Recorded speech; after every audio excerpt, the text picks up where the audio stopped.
essa trama toda, né, que se tornou o resgate dos brasileiros em Gaza, Rovai.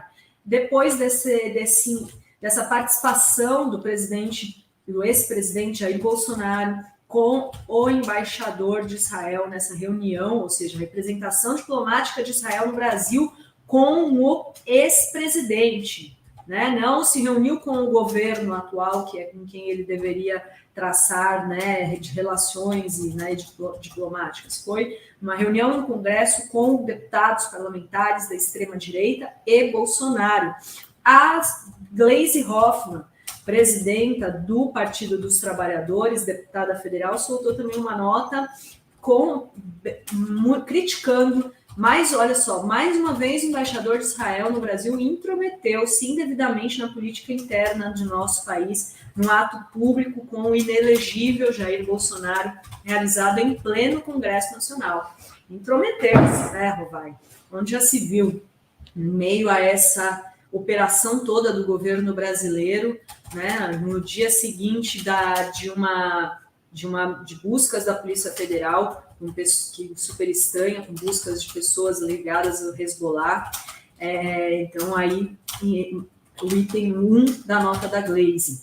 Número 2, é totalmente condenável a manipulação que fazem de um conflito em que a atuação da diplomacia do Brasil, orientada pelo presidente Lula, atuou desde o início pela construção de uma solução pacífica na ONU e junto aos países envolvidos no conflito, a começar por Israel.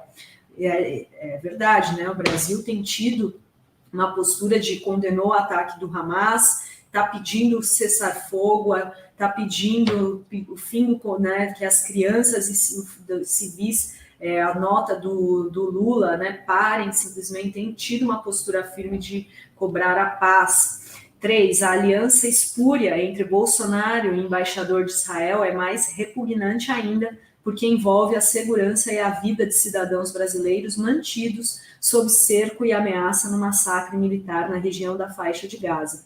4, o Brasil não admite que questionem nossa soberania. Esta é a lição que o embaixador de Israel não entendeu. O tempo da subserviência acabou junto com o mandato de Jair Bolsonaro, que prestava continência para a bandeira dos Estados Unidos e fez do Brasil um pária entre as nações. E, Rovai, depois disso, muita gente pedindo a expulsão do embaixador de Israel no Brasil, do país.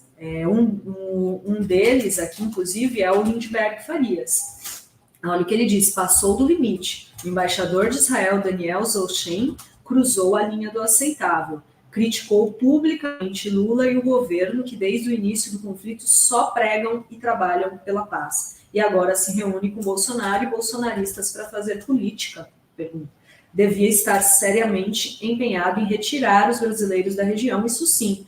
Basta que o Itamaraty avalie e requisite sua expulsão do país. Então, já estão aí, né, já há uma cobrança, né, Rovai, além de muita cobrança para que o Brasil acompanhe outros países da América Latina, como Chile, Bolívia, e rompa relações diplomáticas com Israel, ou seja, traga o embaixador do Brasil e de Israel de volta, mas agora que o embaixador de Israel seja também expulso do Brasil por conta dessa questão de fazer uma reunião com o Bolsonaro em meio a toda a negociação para trazer os brasileiros de volta para o Brasil.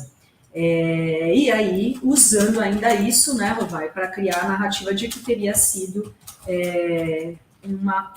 o Bolsonaro teria atuado nessa negociação do retorno dos brasileiros. Na internet a gente já vê memes, obrigado Bolsonaro, etc. Então, a Gleisi mesmo postou hoje: o presidente Lula, com a diplomacia brasileira, atuaram bravamente para o resgate dos brasileiros de Israel e da faixa de Gaza. Hoje, o governo israelense assegurou ao Itamaraty que as famílias que faltam poderão estar na lista dessa sexta-feira.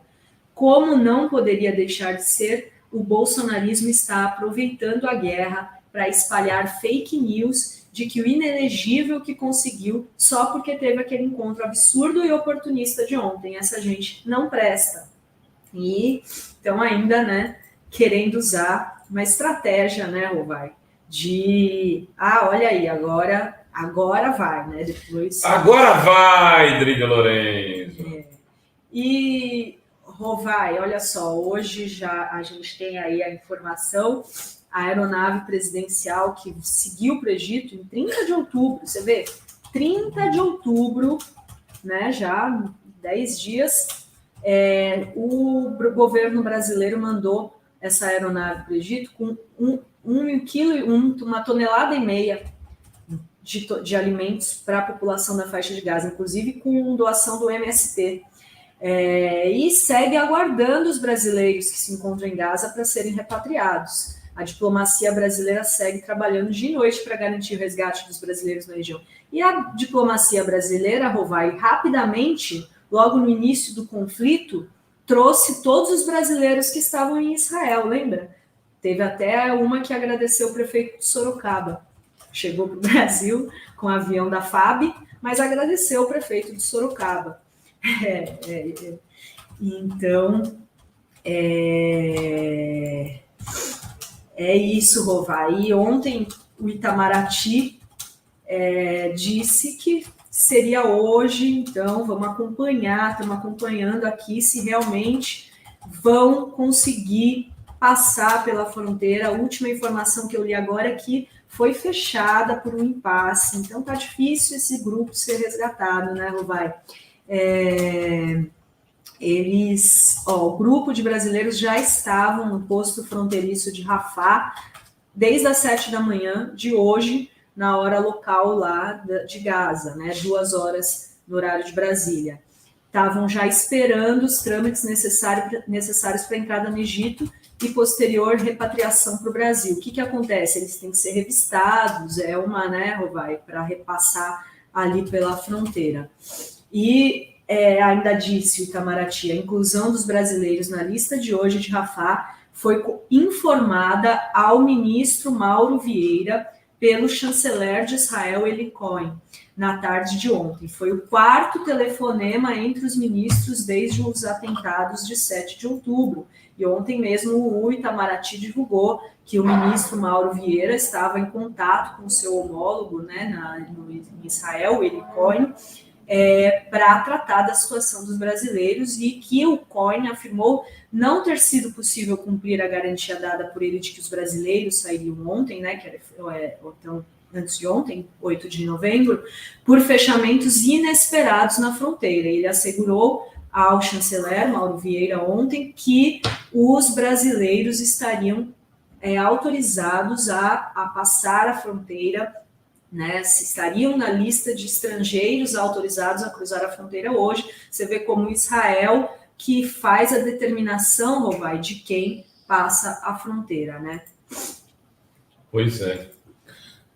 E essa história, como eu já disse, voltando a dizer, né, essa história é muito triste. É uma história que, de fato,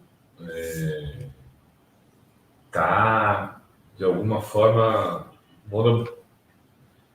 monopolizando as atenções aí de diversos veículos midiáticos.